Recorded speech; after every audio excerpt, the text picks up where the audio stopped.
ሰላም የሃሚንግ ስፖርት ዝግጅት ተከታታዮች ለተሰንበት መጋቢት 7 2017 ዓመተ ምህረት ገኛለን። በዛሬው ዕለት በጣም የሚጠበቀው ጨዋታ በሊቨርፑልና በኒውካስል ዩናይትድ መካከል የሚደረገው የካራባኦ ካፕ የዋንጫ ፍጻሜ ጨዋታ ይሆናል። ምሽት 12 ሰዓት አካባቢ በሚጀምረው በዚህ ጨዋታ የተለያዩ ነጥቦችን አነሳለሁ። ባጭሩ ሊቨርፑል ይህንን ዋንጫ የሚያነሳ ከሆነ ለሶስት ተከታታይ ዓመታት የካራባኦ ካፕ ዋንጫን በማንሳት እንደዚሁም ደግሞ 10ኛ ጊዜ አንስቶ የነበረውን ዋንጫ አምና ዘንድሮ ወደ 11ኛ ከፍ ያደርገዋል ማለት ነው። እንግሊዝ የሊግ ካፕ ነው የሚባለው በተለያዩ የስፖንሰርሺፕ ምክንያቶች ግን ስሙ እየተቀየረ አሁን ላይ የካራባኦ ካፕ ዋንጫ ይባላልና ከፕሪሚየር ሊጉና ከኤፍኤ ካፕ ቀጥሎ ትልቅ ቦታ የሚሰጠው ውድድር ነው የሊግ ካፕ ውድድር። የሊግ ካፕ ውድድር እንግሊዞች የጀመሩበት ምክንያት ምንድነው? በትልልቆቹ ቡድኖች የዋንጫዎች የማግኘት ክብር ዶሚኔሽን ስለነበረ፣ ይሄ ደግሞ እንደሚታወቀው እስከ ታችኛው እስከ 4ኛው ዲቪዚዮን ድረስ ያሉ ክለቦች ጭምር የሚሳተፉበት ነው። በእርግጥ ኤፍኤ ካፑም እንደዛው ነው፣ ግን ለነሱ ድል ለመስጠት ነበረ። ቢሆንም ግን በዚህም ቢሆን ሊቨርፑል ነው የበላይነቱን የያዘውና በተለይም ደግሞ ኤፍኤ ካፕ ላይ በጥቃቅን ነገሮች ተሸንፎ ይወጣል። አምና በኦልድ ትራፎርድ 3-1 እየመራ ጨዋታውን መግደል የሚችልበትን ጨዋታ የነ አማድ ዲያሎ ማንቸስተር ዩናይትድ ከኋላ ተነስቶ 4-3 ተሸንፎ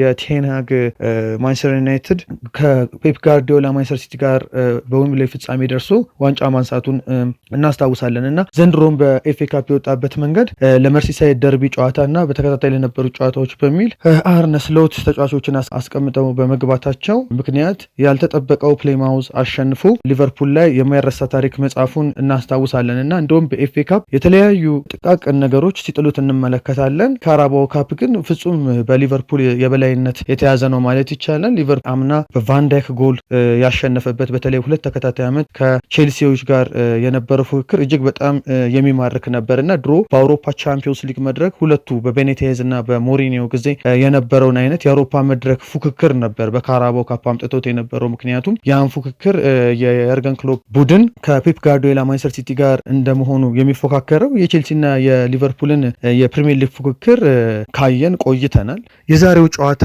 ምን ይሆናል? ሁለቱ ቡድኖች ምን አይነት ጨዋታ ሊያከናውኑ ይችላሉ? በሃሚንግ ስፖርት የአስተያየት መስጫ ቦታ ላይ ሀሳባችሁን አስፍሩ። እንደዚሁም ደግሞ በሃሚንግ ስፖርት የሚዘጋጁ ዝግጅቶች እንዲደርሳችሁ ሳብስክራይብ ማድረግ አትርሱ።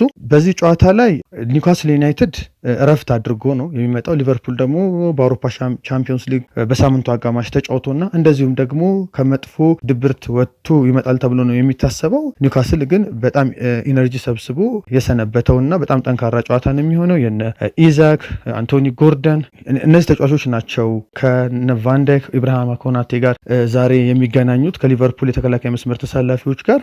ሊቨርፑል ያው ጠንካራ የተከላካይ ክፍል አለው። ቢሆንም ግን ቻምፒዮንስ ሊግም ላይ እንዳለው አይነት ስህተት ይሰራል ተከላካይ ክፍሉና በተለይ ደግሞ በጣም አምቢሽየስ ሲሆኑ በጣም ጉጉት ሲያበዙ እንደዚሁም ደግሞ ሲደናገጡ የሚሰሩ ስህተት ጠንካራ ነው የተከላካይ ክፍል በጥቃቅን ነገር ጎል እንዲቆጠርበት ያደርጋልና አምና በቼልሲና በሊቨርፑል በነበረው ጨዋታ ብዙ ቋሚና አግዳሚ የመለሳቸው ኳሶች፣ ግብ ጠባቂ ያዳናቸው ኳሶች ተመልክተናል።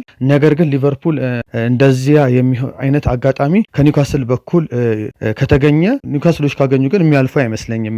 ቼልሲዎች አምና ብዙ ኳስ እንደሳቱት በጣም ሻርፕ ነው ጎል የሚጨርሱ እንደና አንቶኒ ጎርደን እንደዚሁም ደግሞ አሌክሳንደር ኢዛክ የመሳሰሉ ተጫዋቾች አሉትና ለሊቨርፑል ተከላካይ ቀላል አይሆንም። እንግዲህ ጨዋታውን የምንመለከት ይሆናል።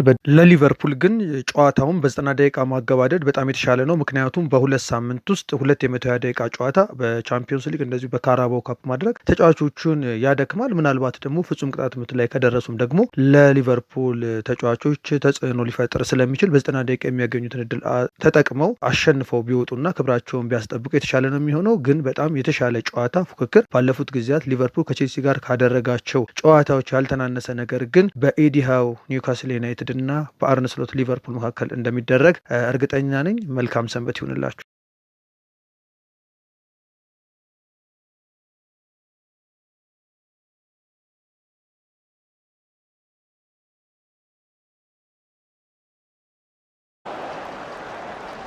There's the delivery. Van Dijk!